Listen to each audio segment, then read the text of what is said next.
Discussed movie productions, delays, and all that. Let's talk about TV, because it's a completely different beast when it comes to productions and schedules. So, what's going to happen with TV? Exact same thing, because hasn't it already happened? It's really interesting to see how, at least right now, how certain things are adapting. So you have Jimmy Fallon, who literally just did a live show from his home yesterday, or possibly like a little bit ago, but he did it from his home. And I think it was adorable because of the fact that like his kids kept, or his one kid kept getting in the way. I didn't watch like the full thing, but everything is shifting. And Wednesday we watched All Elite. All Elite still produced their show. For those that are unaware, that is a wrestling promotion. I should preface because not everybody knows what you're talking about. Oh, Elite Wrestling. Oh, okay, sorry. I yes. Sorry. What? See, Shay, you have to kind of explain. Not everybody knows what you're talking about. You assume everybody knows, but... Okay, I apologize. All Elite Wrestling on Wednesday, they still showed their show, but it was in an empty arena, and they literally only had the, like, government-mandated amount of 50 people. So it was very weird because you didn't have the natural energy of the fans cheering everyone on, but they still put on a massive, amazing performance to be able to kind of allow people to have some normality in their everyday life and in entertainment. So things that are able to do it like that are going to continue. Late night shows, they can continue doing them in their homes if need be. What I thought was funny was I was watching a report, and it was like on TV, and it was news reporters reporting from their home, right? And one of them was like, it's funny, you look at YouTubers, and they've been doing this for like a decade, just sit in front of a monitor and tell people the news, and now they have to do it, and they look unprofessional because they don't know how to light something or how to do it, and it's like, it's funny how that's happening. You know, if you look at the other side of it, the entertainment, all production has stopped. Yep. Obviously, post-production can continue remotely. Like, you can work and edit some stuff, but... Right now, you look at something like WandaVision, that had finished filming. Yep. It's now kind of like being edited at home. But so, like Marvel Studios, I have editing software, so... Here's the thing, though. Like, I was talking to Armin about this. I'm like, not all of them will be able to do it from home because of the fact that there are so many people outside of their normal life.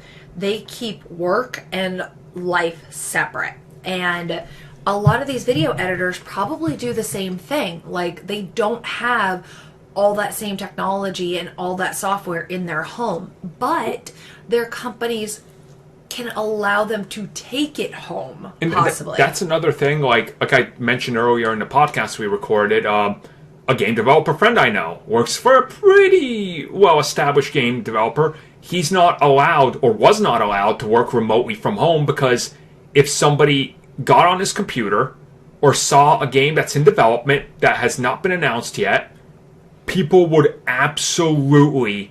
You know, that info would get out there, and it would ruin not only their idea of marketing, his job would probably be in jeopardy. So some of these companies are going to have to consider things like that. And, like, famously... you look at Bungie right now. Bungie's moved the entire... I think it's the entire workforce to working from home. Yep. How they're doing that with, like, updates and stuff, because they just, release some new content. Like, I don't know how it works, but they're doing it. It's crazy. Well... That's exactly how it is, and like it's crazy to think about that. And I know most people will probably remember the story. The Shadow of the Tomb Raider game was leaked because a worker who wasn't supposed to, but he wanted to do some extra overtime, was working on the game on a laptop on a bus, and somebody saw it and was like, "Yo, that's new!" So he snapped a picture over his shoulder and leaked it. Like that's crazy. That's crazy. But that's how that game was confirmed. So. You know, it's TV production delays and video games and all that. It's an interesting position to be in because they clearly, for all we know, a week from now, they're like, well, everything's clearing up. We're back on schedule. It's like, oh, whew, That was a terrible 3 weeks. Falcon and Winter Soldier can wipe the sweat away, because that thing has had a rough time filming. Yeah, literally around every corner. Yeah, it's like, oh, we're nearly done. Oh, Puerto Rico has an earthquake. Well, we've got to leave Puerto Rico now, unfortunately. It's like, I can't remember where they went to replace Puerto Rico, but they literally get there, they set up, they start. It's like, oh no, you have to come home because of what's happening. And it's just like, oh, we had like 4 days of shooting left to do. Like, can we just finish it? I can see them prior to the stricter mandating that everything is going under right now, that they were able to get into a studio and just it may be unfortunately green screening it, but I can see them. Say no, they shut down production on it. Jeez. Oh, okay. Should have just gone on that. I think that's what they wanted to do, but you have to book studio space. Right. So everything is already filming, like, is already there. So it would have been...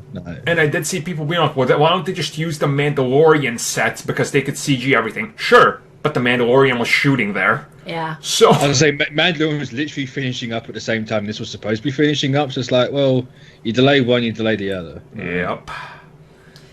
It's definitely like anything that's live can still continue because people can just do it from their homes, as Jimmy Fallon and others have been able to show.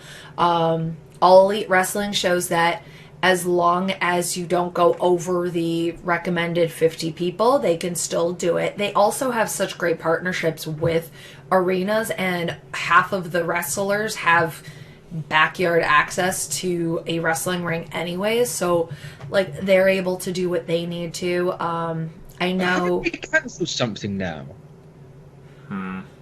So I thought I saw something like that, like the one recently went along, but then everything else after that is cancelled. I could be completely wrong. I don't follow it. WrestleMania it was cancelled, quote unquote, and then they're like, well, we're going to downsize it to a performance center, which is where they train wrestlers, which they did a live show from there. And then the new restrictions, they can't even do it from one location, so they're going to split WrestleMania on 2 days in multiple small arenas with no crowds. Right. So we're talking about the biggest wrestling show of the year, about 100,000 people, is now going to have zero crowd. Yeah. And say Formula One was thinking about doing that, but it's like no one's allowed to travel into countries at the minute, so we're kind of screwed. It's I've seen some of the other daytime shows that have studio audiences typically. One of them, it was about, I think it was last week, so really before a lot of the U.S. Started to crack down on things. Last week they had, I think, 10 people in the crowd, and then they had their normal production studio. So you could always sit there and have no people in the audience, which a lot are doing. And as long as your building has like less than 50 people, then then you're able to still kind of keep going. So are we probably going to see a lot of people without makeup on? Oh yeah. I mean, we're going to see a lot of delays as well, like the CW. They shut down, didn't they? Yeah, and they shoot episodes like just about 6 weeks before they air, which shows in some of the quality, variable qualities. It does. And I mean, the season finale of The Flash, that's probably not shot. It's Okay, we got to talk about this one thing though for a second. I saw an article on it a few days ago. Big Brother is still filming the way that it is, and they have no idea what's going on. They're going to come out and be Jared Leto.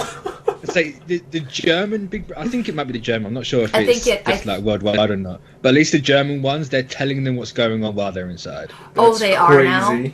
From the article that I saw a few days ago, they still had no idea, and they were contemplating whether to tell them or not.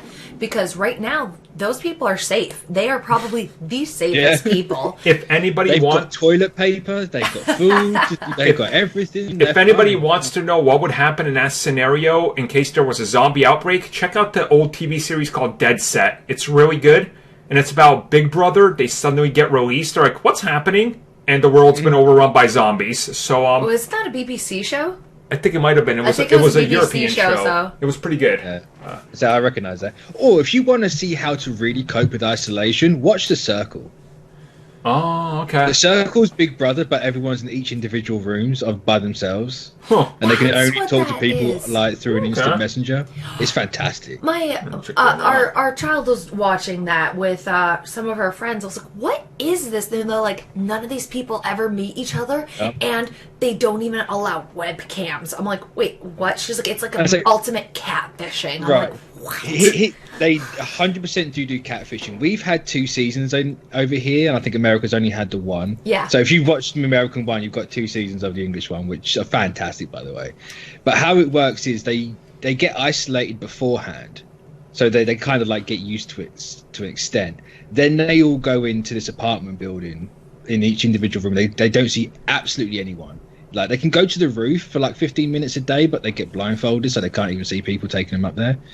And then you get a certain amount of time allocated each day to talk to like whoever you want via IM, and then you get like the elimination like once a day or whatever. Whoever gets eliminated can then go and choose to see one person. So like if you're catfishing and they choose to see you, you're then like revealed. Obviously not, they can't tell the people because they're eliminated from the game. And then like the last 3 people at the end get to all meet each other, and then they do it that way. Yeah, because it's a really interesting show. I watched like a few, just a couple minutes, and she was like recapping me, and my head was about to blow up because they literally watched the entire season in like a day. So she was like, "This person was catfishing, saying that they were a guy, but they're actually a girl," and blah blah blah blah blah blah. I'm like, "Whoa, just calm down." This sounds like the winner of our first season was a catfish. It's just like, wow. Huh. Interesting. So there you go. If you want some entertainment, I guess you can go watch that. And well, it'll be a bit surreal to watch it now because this is what you're supposed to be doing anyway. But, oh my gosh. True. So thank you for taking the time to watch that video. If you guys would like more content that we offer here for channel members, which you guys can check out in the little join button down below, we do offer additional content, such as exclusive podcasts and topic discussions, our gaming podcast, Star Wars TV series reviews, Marvel show reviews, DC Universe and CW reviews. We offer personal vlogs, backlog reviews of TV shows and movies, video game topics and Q&As, and of course, in one of our best tiers, we offer audio commentaries on TV shows and movies, along with a bunch of other stuff you guys can check out just by clicking that join button and seeing what is on offer.